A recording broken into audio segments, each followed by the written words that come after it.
All right, so let's start off by installing Selenium. Turns out it's not too bad, but there is one kind of confusing thing about it. So what is today? Today is December 2nd. Okay, so I've given you this a link here in the schedule for notes on installing Selenium. Hopefully it will open. Let's see, I am connected. I found an old blog that I started probably about 10 years ago, and I think a TA actually made some posts in it, but I haven't done anything for a long time. So here's where I wrote the instructions, so they'd be kind of easily available. So, are we all ready to install? So, step one is follow this link, and we're going to download the most recent version of Selenium Basic. So, Selenium Basic is a project where someone said, you know what, there's Selenium out there, but it doesn't natively work with VBA. We said, I'm going to write a wrapper for it, something that will expose Selenium's, because Selenium's open source, we could do this, expose what Selenium does to the component object model, which is what we need to be able to interact with it in VBA. So we're just going to follow this Selenium Basic link right here, and that should give you a file to download. It is a Windows installer.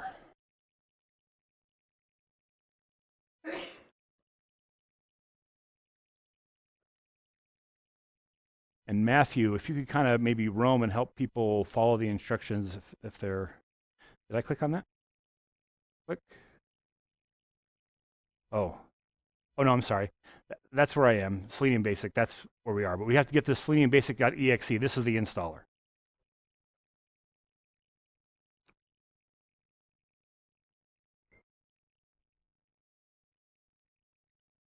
Go ahead and save that.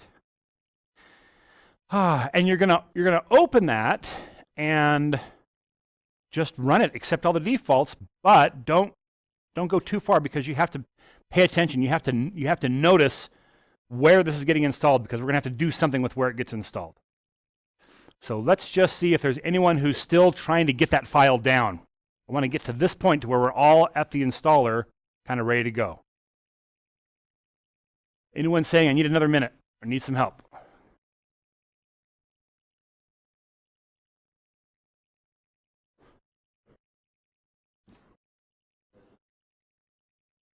Sorry, I just missed how you got to that link right here.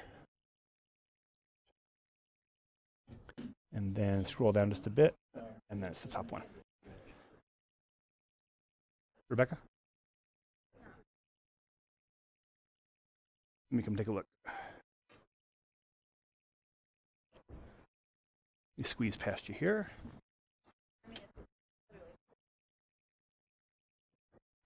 Oh, really? Okay.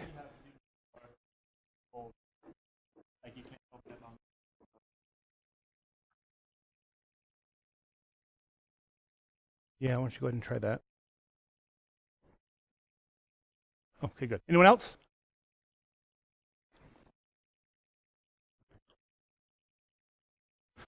Okay, so we'll accept the, go ahead and do next, accept the license, but we're not going to actually do the part that says install just yet. So next, we'll accept the license, next.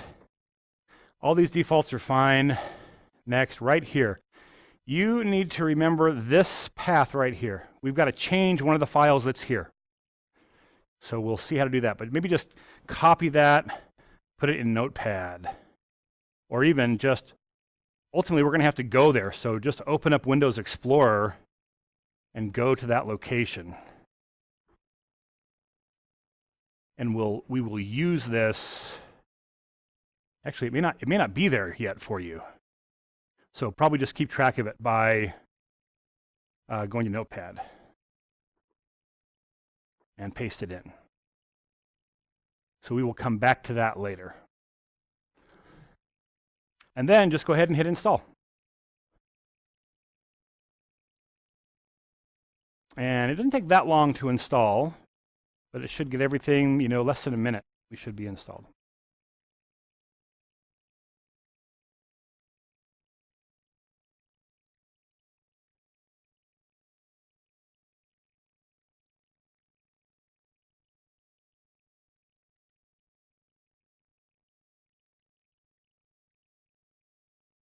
Actually, I did not need to install because it's already installed on mine. Uninstalling. Guess I had to uninstall first. Now it's installing. I am not going to install the IDE add-on for Firefox. You can get that directly from Firefox. There's one for Chrome as well. We won't be using it here in class. I don't think the one that's trying to install here will work anyway. And just go ahead and click Finish. Now, mine seemed like it took inordinately long. Is there anyone else still waiting for theirs to go? Nope. Okay. So now let's go ahead and open up this location that we copied.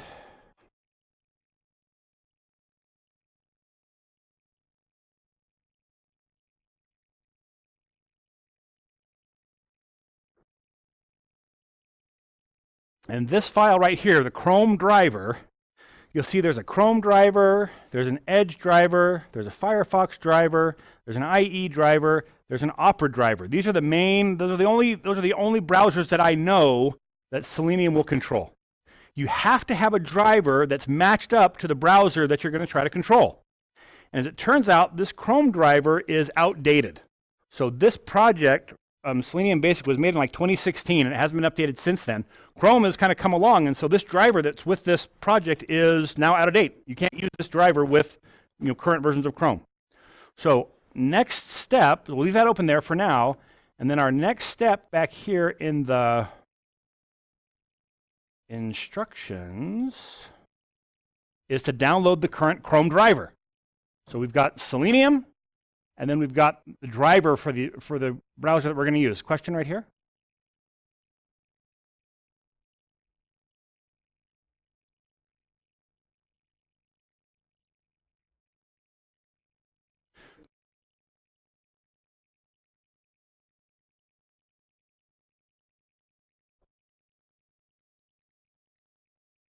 So I didn't quite follow all that. Did it work?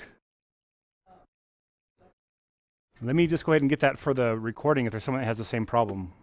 So I couldn't navigate to that file path. I had to copy and paste it. Oh, okay, yeah. So you saved it and you had to copy and paste it. You couldn't just navigate through to it. So there's something hidden in there that's not letting you see it. Yeah. So yeah, hopefully you copied it and then pasted it. Did that work, or did you not copy it? Okay. Okay, so next, step 2 is to download the Chrome web driver. So here's another link. We'll just follow that link.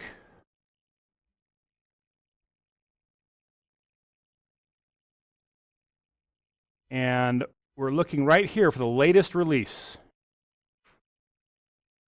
So I'll download that latest release. Oh, actually, that's going to take me to the different platforms that it's written for. So it could be on Linux, Mac, or Windows. I'll choose the Windows one, and this will just download a zip file.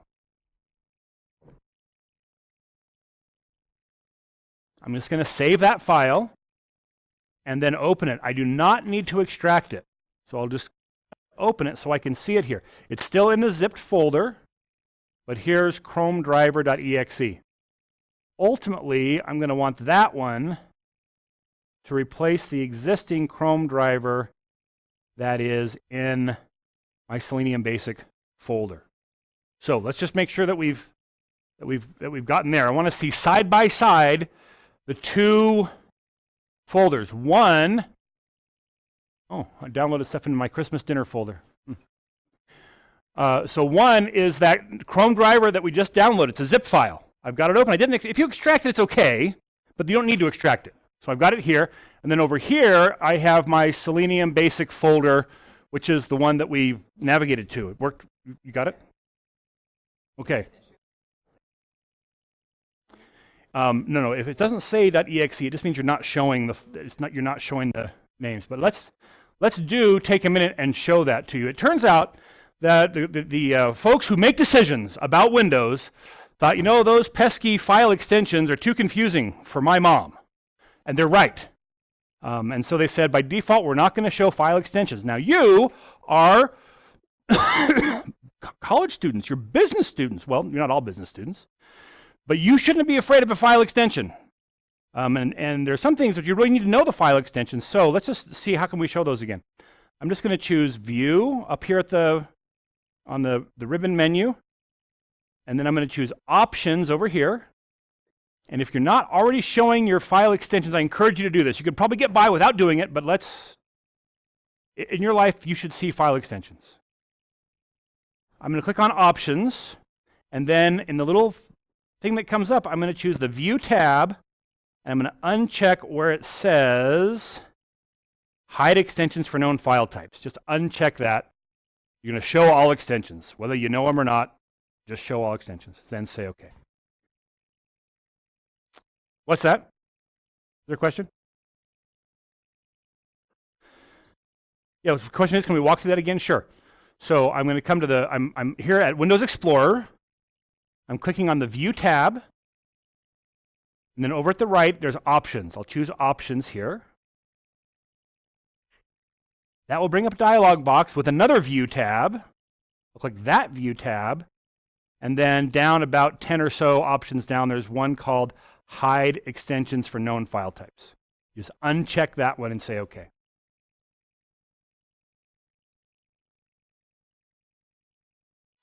All right. So now over here on my right-hand side, I have the new Chrome driver, the updated Chrome driver. And then over here in my Selenium Basic files, I've got the old, outdated Chrome driver. I'm just going to delete that one. Right-click it and say Delete. And then I will drag my other one right over, and I will just drop it, not on a folder and not on one of the files, but just over here, I kind of scrolled further than I wanted to scroll. Go back. Just over here somewhere so that my little label says Copy to Selenium Basic. If I drop this on one of the executable files, like here, it will actually try to run that executable file and pass it this file as an argument. We don't want that. So just want to make sure that we're copying it. There we go, copy to Selenium Basic. And that will copy that file in place. So now I've got my Chrome driver back here, but it's the up-to-date one. Eventually, Chrome is going to update again for you. And the next time it updates, it might not need a new Chrome driver, but at some point, it's going to go past what this Chrome driver can do, and you'll have to do this again. Your code will stop working. I got to go to a new Chrome driver to work with Selenium. That's just part of the way this ecosystem works. Okay, once we've done that, that should be all the installation that it takes. Is there anyone who had any trouble getting there? That's great. So let's see what it takes to now automate Chrome from VBA. We have a file to download today from Learning Suite. So I'm going to go back to Learning Suite. And actually, there's two. I'm going to go ahead and download trucklist.xlsx. I won't put it in Christmas dinner. I'll put it in downloads.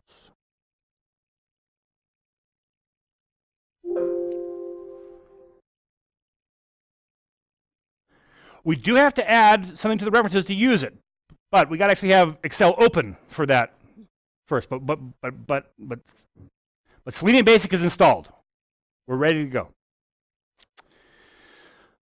And I'm also going to download Parser.cls. We'll get to that a little bit later today.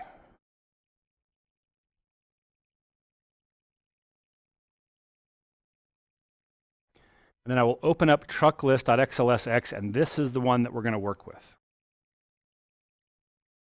In fact, I'm going to go ahead and save it straight away as an XLSM, so I don't forget to do that, because we will be writing code into it.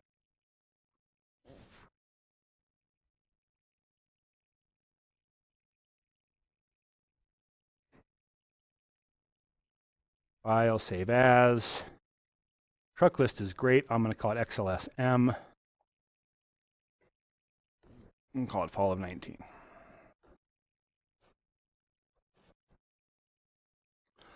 Okay, so here's what we have. We have a bunch of companies. This is the task for today. We've got a bunch of company names here, and we need to get the phone number and the fax number. Fortunately, that information is maintained by the United States Department of Transportation. You know, these are commercial carriers. Have you ever been driving down the freeway and you pass a semi-truck and it says US.number and it has a number on the side of the truck? Have you ever noticed that? Yeah, you've noticed that. So that's what these numbers are. So, you know, if you're a commercial carrier, you've got to be registered with the Department of Transportation, and that number gets you there. One day, my wife and I were driving across Iowa. Yeah, actually, I didn't say Nebraska. We had just driven across Nebraska. That's the one to be sorry about. It's a long state. We're into Iowa, and we're not going terribly fast, maybe 65, 70 miles an hour, and there's a truck going a little bit less fast than us in front, and we tried to pass it. Well, come to find out, there was a truck in front of it that was going even slower. And so this truck decided that it was going to pass the truck in front of 2 lanes at the same time that we were right next to it. And so it starts to merge over, and it sees us and kind of swerves back in. It's kind of like, whew, that was close. And so, we, as soon as that happened, we hit the brakes and dropped back, but, he came over and I said, okay, I guess he's going to wait for us. And then we, started to pass, and he pulled over to block us, but didn't pass, came back to his lane. And we tried to go again, and he did the same thing. He wouldn't let us pass. He had on the back of his truck a U.S. Department of Transportation number. It was there. We could see it. And so this is before the days that you had internet on your phone, but I had a phone. So I called my sister. Will you please go to this website that we're going to work with here and look up this Department of Transportation number and give me the telephone number of the registered party. We're driving through Iowa. By some miracle, we had cell reception, and I called, the register. I said, "Listen, I'm here in Iowa, and we've got one of your trucks is, driving erratically. Do you want the number?" He said, "No, I know we only have one truck in Iowa right now. I'll stand by, just hold. I'll get on the radio with him." We held for about almost a minute and got back and said, "Mr. Allen," I think I told him who I was. "Mr. Allen, the driver is going to take the next exit, and then you'll be safe to pass." And he did. Next exit, truck took off. I passed. I just couldn't imagine. You just imagine, what that driver was thinking. That, his boss calls him, "Let the guy behind you pass." All right. So, but we need the phone number. So that's the task. We got to get the phone number for all these registrants. Okay, so that's going to be our task today, and I think we're ready to start working with Selenium. So, Alt F11. I'm going to come in here, and I am going to insert a new module. Insert module. Looks like my immediate window is huge. I'll shrink that down. Okay, now, right. So the student said, "Hey, don't we need to add something to our references?" And the answer is yes. So we've done this on 1, maybe 2 other occasions. Most of the times when we work with objects in VBA so far, we've worked with objects that are just kind of there and ready to use. But there are some objects, like working with a database connection, that they're just not everyday things that we always have available in Excel. And so we need to tell the VBA interpreter where these objects are. And that's what the reference does. So now that I've got my new module created, I'm going to choose I'm going to choose Tools, References, and I've got to scroll down and find the Selenium type library. And check the little box next to Selenium type library. And then say, okay, that adds the reference to this project that says, hey, interpreter, for all the stuff we're going to be using, be aware of the Selenium objects. So maybe I'll put a comment here. Be sure to add a reference to the Selenium type library.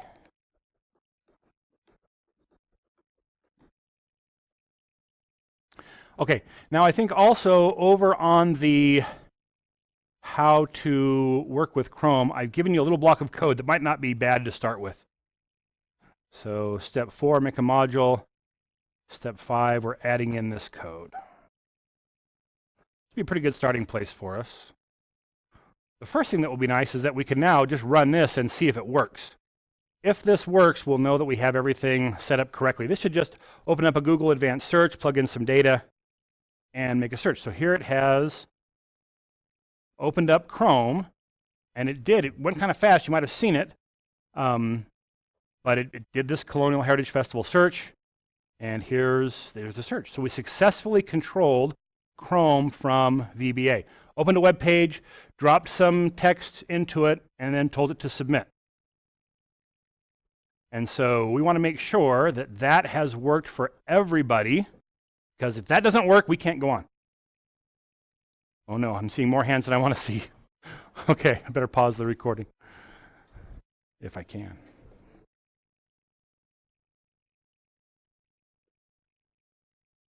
Click here to pause. All right, so maybe just shy of half of the students here went through that same process and they weren't able to get it to run. So hopefully we can track that down. I can post another video, but for now, if you've got it going, great, come along. Otherwise, just kind of watch and see how it goes. Okay, so we're declaring an object as a WebDriver. So this is the Selenium object that allows us to control a driver. We could actually use the keyword new, dimbot as new WebDriver. I did it here in 2 lines, but we've worked with objects like that before. So now I've called it bot, and I'm telling it to start up using the Chrome driver. So go ahead and start Chrome so that we can control it. I would use Firefox or Edge here if that's the one I was doing. Okay, and then this is how I tell it to get a page.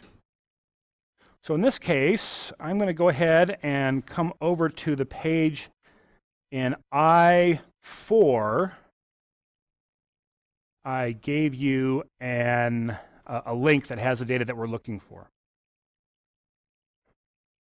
So I'm going to go ahead and put that URL in as the URL that we're going to. And now I'll put a stop in here so that I'll run to that point, and then we can kind of snoop around and see what there is to see.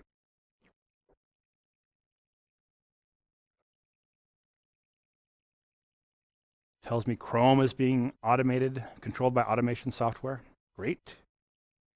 Okay, so it looks like it has pulled up this page from United States Department of Transportation. Now, I have here, I've got the US Department of Transportation number. And this page is going to let me search by that number. So I have to find out I got to find out how to get a hold of this object. So I'm going to right-click it and choose Inspect.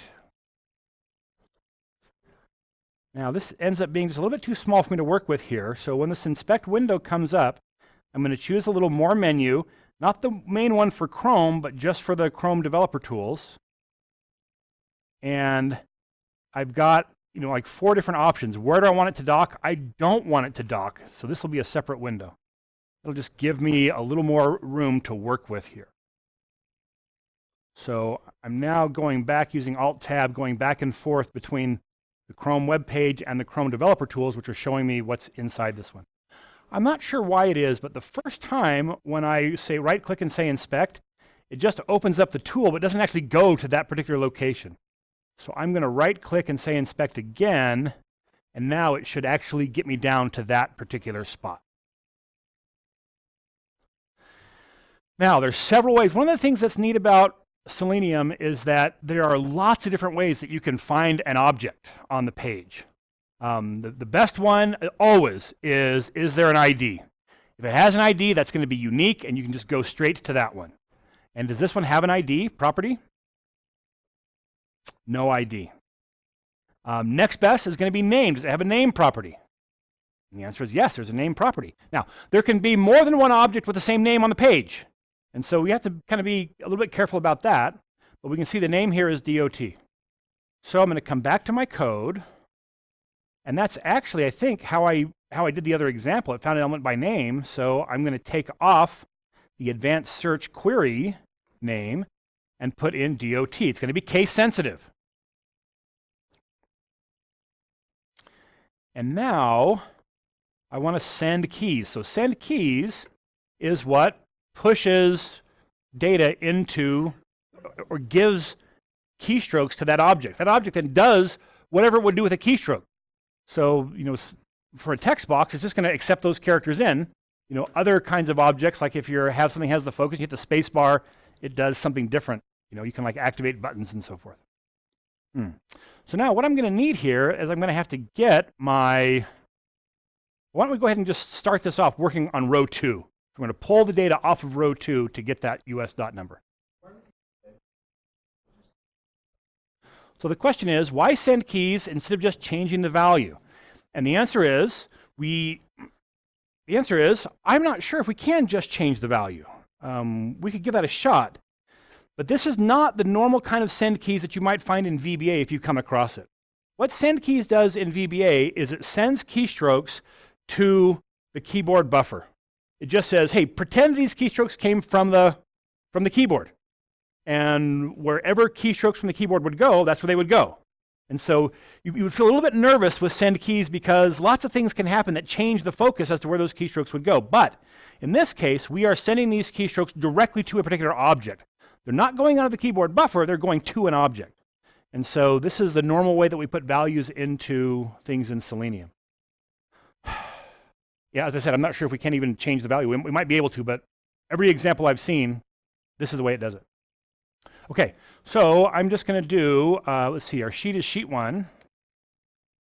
HEET1 dot cells. We'll put row number 2 for now. Actually, before we put row number 2, why don't we come up here to the top and let's just set this up. Let's dim row as an integer because we're going to hit to generalize this eventually. And then row equals 2.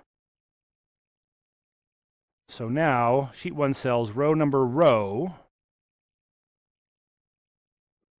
comma column number 5. 5 is right. Okay, now the problem is I haven't run this code up here yet, so maybe I'll just go ahead and stop this and run it again. Let's go ahead and put dot value on this.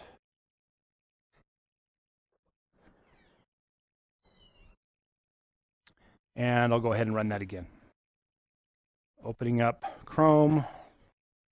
It takes a second for it actually to start up the Chrome driver, and that's the delay that you're seeing there.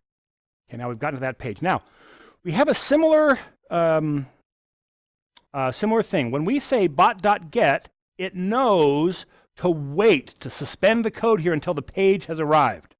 So we don't have to worry about is the page there. Bot.get will wait until the page is here. But when we click on that button, we're going to have to wait for it. But let's go ahead and now step one line at a time. And that one should have put the Department of Transportation number into the form. So there it is. So we put the value there. Now we're ready to find out how do we get to this search button. I'll right click it and I will say inspect.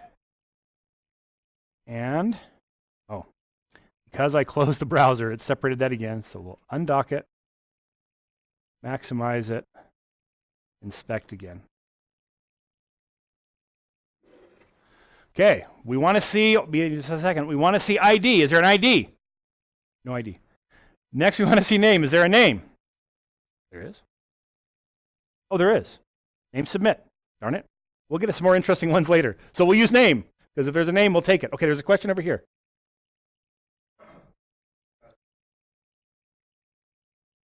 Ah, okay, so I think we're not too far along that we couldn't bring everyone else with us. We have a student who has figured it out. You get a gold star for the day. As it turns out, gold stars don't affect your grade, but they're good to have. Tell me, what'd you figure out? Update the .NET framework.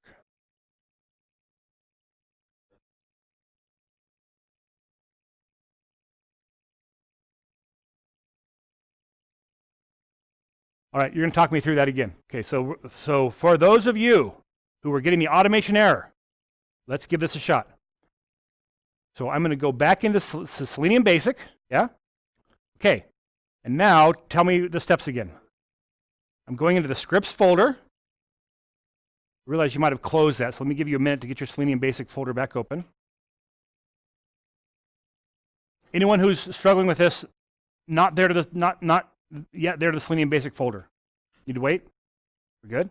Okay, I'm going into the scripts folder. Start Chrome.vbs.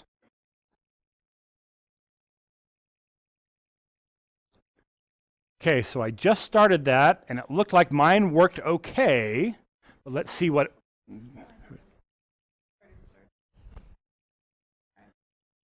Okay, so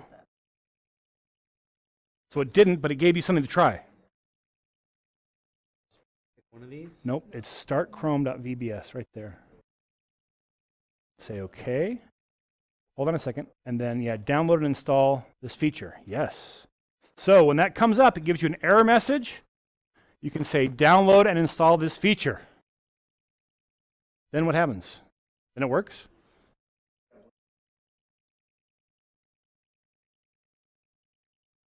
After that works, close Chrome, close Excel, start again, and we should be in good shape.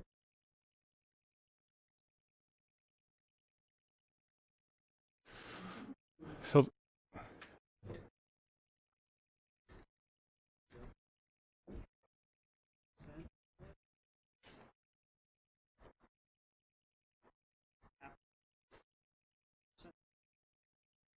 I don't think. And then you go to app.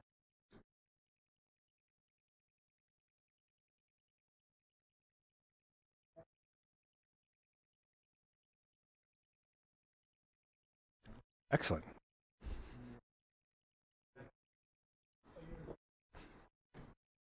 You need to update it. Yeah, once you get there, go to scripts. Start VBA, no, start Chrome, yeah, that's the one. Say OK, click on download and install. And then just go with the flow. Going, anyone else need help?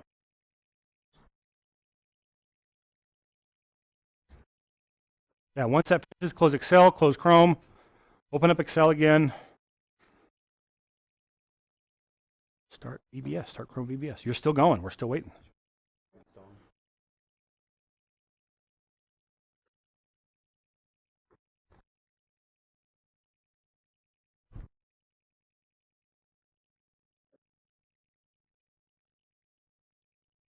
All right, so we are finding by name, and it's submit. It's capital S on the submit, yeah? Submit. Okay, I'm going to go ahead and run that. And see if I can find it. Okay, so here it is. Looks like I've submitted it. We've actually found the Duke brothers. Is that what we were expecting to find? Row 2, yeah, the Duke brothers. So we got the right data. We're looking good. Did I see a question over here? No? Okay, but now we have the situation where we have to be sure that we got to tell the page somehow to wait. Now, many of the examples that you'll see if you start looking for Googling Selenium and such, and you will see examples in lots of other languages besides VBA. There are a lot of folks in there saying, you know what, just pause for a second here. That's a really bad idea. Because if you just pause for a second, it'll be good enough 95% of the time, maybe 99% of the time. But if there's a delay for whatever reason, then you don't really know. So we want something that's a little more substantial than just kind of hoping that the page has gotten there. So here's what we're going to do. We're going to put ourselves into a little loop right here.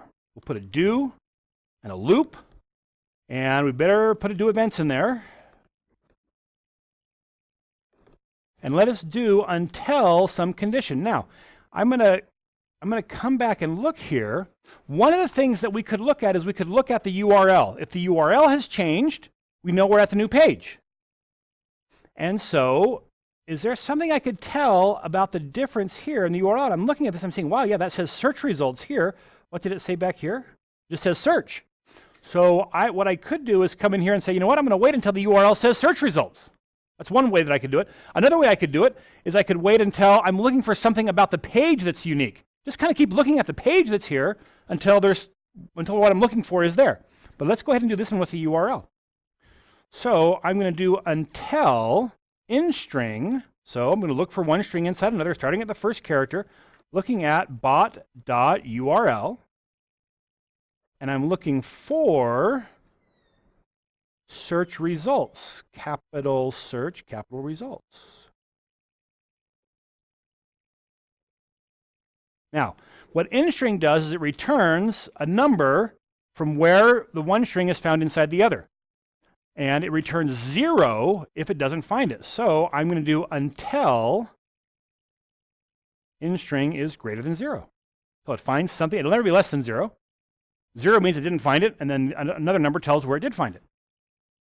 Now, instead of just do events, which would put that into a loop and just go maybe do it thousands of times in a portion of a second, instead, I'm just going to tell it here to kind of wait. I will tell it to wait a second. So application.wait. And now what I give it here, I don't give it how many seconds to wait. I tell it to wait until a certain time, which is really kind of annoying because I almost always want to wait for a duration. And so what I'm going to do is I'm going to tell it 1 second from now. There's several ways to do that, but the way that's easiest for me to remember is to say date add. There's a date add function. I tell it what I want to add, s means second. I tell it how many, 1, and I tell it some date to add it onto. So now will be the current time from the system clock. So that says wait until 1 second from now. No, now plus 1 would wait for a day. Yeah, we could do now plus, take a day, divide it by 24, divide it by 60, divide it by 60. And that would do it. I don't want to wait a day though, that's for sure. Okay. All right, so now I'm going to go ahead and just run through this loop. Now it's already there, so actually, let's make sure that if you navigated, make sure you're already back here. And it should just fly past that because it'll meet the condition immediately. Yeah, so it just goes right past it. But that's gonna pause and wait until the page has arrived.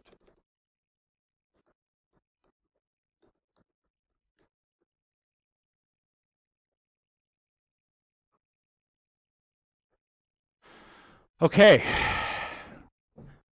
Good news is we've navigated. The bad news is this page still doesn't have the data that we want. We've now converted a search for an ID, a US dot number, and now it's given us the link that will have the data. So we got to find this link and click on it. There's several ways that we could do it. Number one, if the links have an ID, we can find that by ID and just click. Links almost never have an ID. Let's just take a look at it. I'm going to right click, choose inspect, and there it is. It's got href properties. All it is an href, a hypertext reference. So one thing I could do is I could say, just give me all the links on this page, and then I could iterate through them and say, let's find one that is a search details. It's probably safe to go to the first link that says search details. So if I had the whole set of links, I could just navigate until I find that one. And I was going to kind of do that as an example, but that's not where I want to end up. I'm not sure we have time to do it. So another way that we can find a tag is to find a tag by a class. And so this one, a class is used for formatting. And so different tags have different classes. And so this one is the middle TD FMSCA. So TD is table data. This is just how they're coloring the different rows. So in their results, they have a light band, they have a dark band, a light band, a dark band. This is one of those colors. And so here's what I'm going to do. I want to get a reference to this tag here. I can get a reference to this tag, and once I have that one, I should be able to get one to the link pretty easily. But what I'm going to do here, and although I could do this in kind of one long statement, I'm going to break it up. Primarily because if I break it up, I'll get better help in the editor while I'm trying to figure this out. So we've got a bot up here as a WebDriver. I'm going to dim. I'll call it TD. It's a table data tag that I'm after. Now I'll do it this way. Let me do it more general. I'll call it elem, E-L-E-M, short for element, as a web element. So here's another object from Selenium. So the bot is the whole browser. An element is just one tag. So I can actually just bind onto a particular tag. So here's what I'm going to say. Now that I've got elem set there, after my loop, I'm going to set elem equal to bot.find ElementByClass. By the way, a little note here. In most other languages, these methods, find ElementByClass, are find underscore element underscore by underscore class. And so if you're searching for help and you find an example, you kind of copy that method and bring it in, you know it doesn't work, there's something wrong with what we have here, go ahead and check and see if you can find one that looks like it's the same here in your IntelliSense help. So find ElementByClass, inside parentheses and quotes, I'm going to put that class. If I double click it, it'll let me copy it. And so I'm finding an element by that class. That should give me the first element on the page that has that class. By the way, if I wanted to get the collection of all the elements that had that class, instead of find ElementByClass, I say find ElementsByClass. That will give me a collection of elements. I'm just going to get the first one. If I don't put that, it just gives the first one. Okay, so I'm going to drag my current statement indicator back to that and run it. Now, I would just like to come to my immediate window and ask for the type name of elem. And yeah, it would be nothing if it didn't bind onto it, but it did bind on, so it's a web element. So now it knows what that is. So now I can say ELEM dot, and we've got several things we can do here, including the same find element methods. So I can look at this element and say, I want to find an element inside this element, not on the whole page, just inside this element. So now elem.find element by name, not by name, by tag. Find element by tag, and I'm looking for the A, the anchor tag, right? That is my next tag. I've got this TD tag here, and I want to find the first anchor that's here. So this should give me a reference to this anchor tag. The first anchor inside the first TD I found that had this class. And so this will give me a reference to that tag, and now I'm just going to click it. I'm going to do another wait here. And I am going to wait until, I forget what it is. So I guess I'll click it, and then I'll just use F8 to execute this line.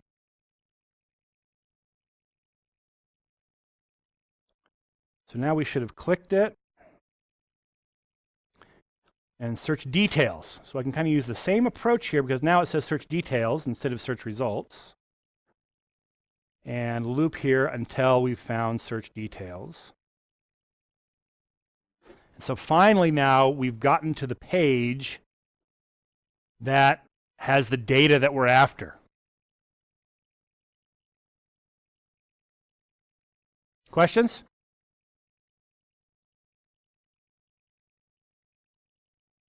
Question is, we don't have to include the brackets. Oh, yeah, the question is like the angle brackets, the greater than less than sign here. And the answer is that's correct, because I'm not parsing text here. I'm calling the find element method, find element by tag method of my other element. It's looking for an element nested inside of it. And so, yeah, if we were parsing text, which we're about to do, yeah, those tags would be important, because right now it's a whole structure of objects, not just a text file. Okay, so now what I'm after is the two telephone numbers. I got the telephone number and I got the fax number. We only have 10 minutes to go. And with a lot of work, we could track these down using the same approach as we've seen so far with Selenium. We could dig in there, we could find something that would allow us to reliably find those particular tags, and we could pull the properties out of them. In fact, we're going to want to pull the properties out. Okay, but I'm going to show you another set of tools that I think will be helpful to you. And that's this other file that we downloaded. It was called parser.cls. So I'm going to go ahead and stop my code.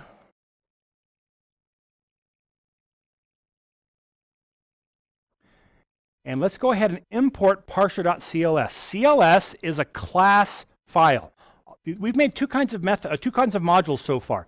We choose insert, we've made a regular old module, and we've made user form, which has a module in it too. There's another one called the class module. We're not going to create one of these. That file that you downloaded is a class module that's been exported, so it can be imported. So I'm going to choose File, Import File. And then I'm going to go find that parser.cls file, which should be my downloads.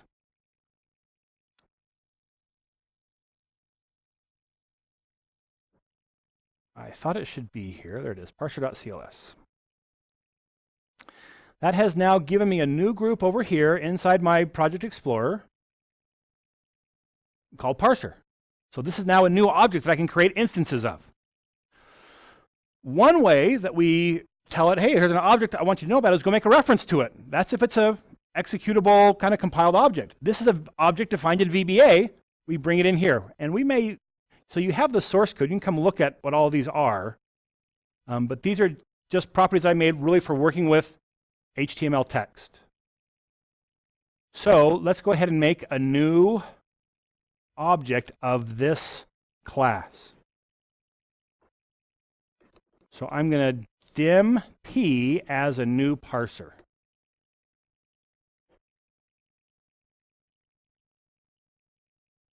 And I'm going to run my code. I'm going to get rid of every stop except the last stop, and that should get us to the same place.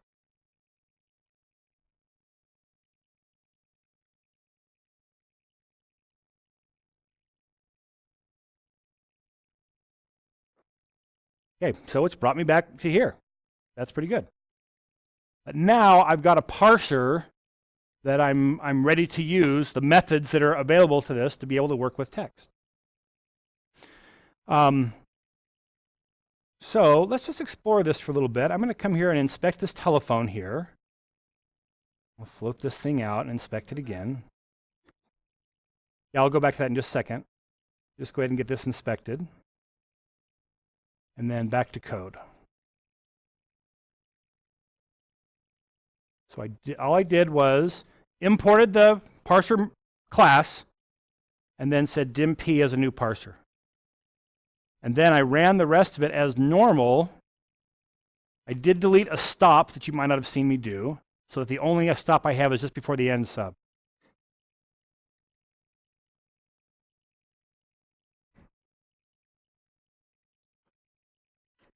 Who's struggling? Take just a second.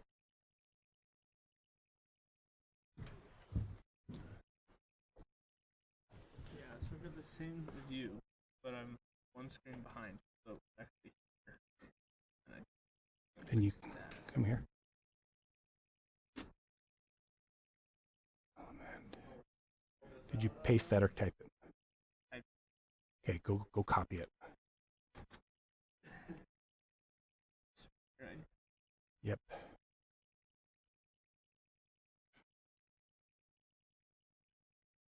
Class name right there.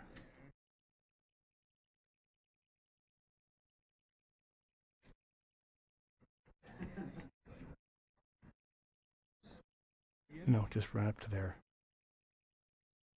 Yep. Oh, yeah, and then run from there. Well, actually, let's go look at the page and see what brought it. Still didn't. Let's take a look after class. For now, just go ahead and navigate there.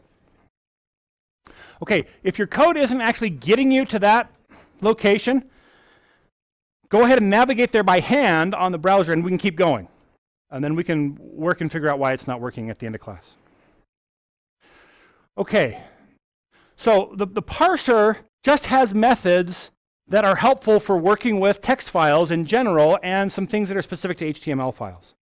So what I want to do is I want to put the text from this page into the parser. Here's what I'm going to say. So I'm going to say p, which is my parser object, dot text is equal to, and now I want to get the whole text of the page. Here's how I do it.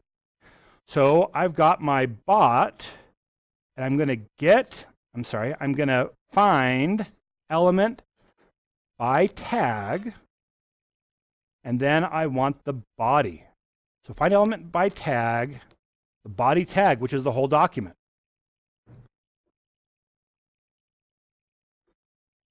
And then to actually be able to get what's inside of the body, I'm going to say attribute. And the attribute I want is the inner HTML. So it's an attribute of that tag is the HTML that's inside the body tag.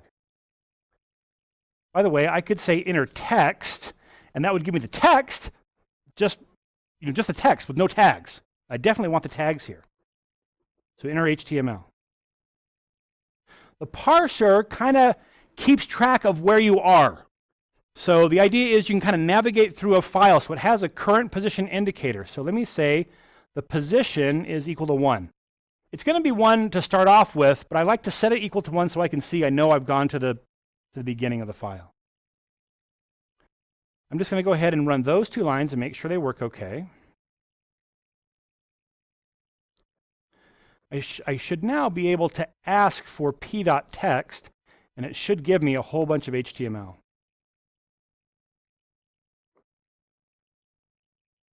So that's the body of that page. It's the last 200 lines of the body of that page. It's all the immediate window holds. All right. So now I'm inspecting that telephone. So here's the tag that says telephone in it. The parser will just let me look through this as a whole set of text. And so what I'm going to do is I'm going to navigate. I want to try to find where it says telephone TD. You might say for all I know, there's a name, some trucking company, Telephone Brothers Trucking. I don't know. So, but I want to make sure that I've got this one that just, maybe even is closing bracket telephone and then slash TD. So I'm going to tell my browser or my parser to move to that location. Let me go ahead and print the position. I'm at 1 right now, but now I'm going to say parser.move to. Oops, no parentheses needed because I'm not doing anything with the result. Closing tag bracket telephone, and then slash tr. If that is successful, it will update the position. And it was not successful, so I got something. Oh, it's not tr, it's td.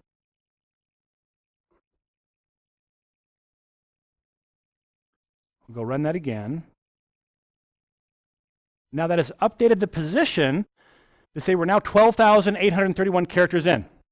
So it now has put that right to where I've moved to. It's actually put it right after where I've moved to. So the current position now in this file is looking right here. It's right after this TD. Well, if I do another move to, it will move from that location to the next spot. And so I want to find from there, I want to go to where it says TD space. There's a TD here that I want to skip by, TD close bracket. TD space will get me to the next place. So I'll do another move to, and that will move me to the next location.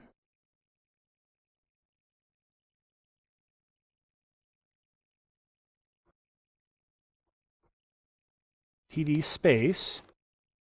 From there, I want to move to the closing tag bracket. I'm not convinced this 98% is going to be that way all the time. So I'm not going to rely on that, and instead I'll move past it. So I'll do another move to. This time I'm moving now just to the closing bracket. Now I'm ready to get the text. I've got my insertion point now is sitting right after that bracket, right before the telephone number. I now want to get the text all the way to where it says NBSP. That's a non-breaking space in HTML. And I want to put that into sheet 1 dot cells, row number row, column number 6, that value. And that is going to be p.getText. And we're going to get the text from wherever the position is up until the next characters that I tell it to look for, which in this case is $NBSP semicolon. So from the position, it's going to say, all right, look until you find the NBSP, and that marks the end of the text that I want, and it will just bring everything between that, which should just be the telephone number. Let me run this. We'll see it, put it in, and we'll call it good for the day. So I'm going to come back here. I'm going to drag this up back to where I have position at 1. So I'm setting back to the beginning of the file, and I'll run, and hopefully that has written the telephone number of the Duke brothers there into the worksheet. And so that has just navigated that text file, found the data, and pulled it out. Folks, that's what we've covered here in this video, is the skills that you'll need to be able to do the final project for this class. I say final project, it's not really a final project, it's project number 6. So that should be it. Okay, thanks for coming. We'll spend one more day doing web stuff. Class dismissed.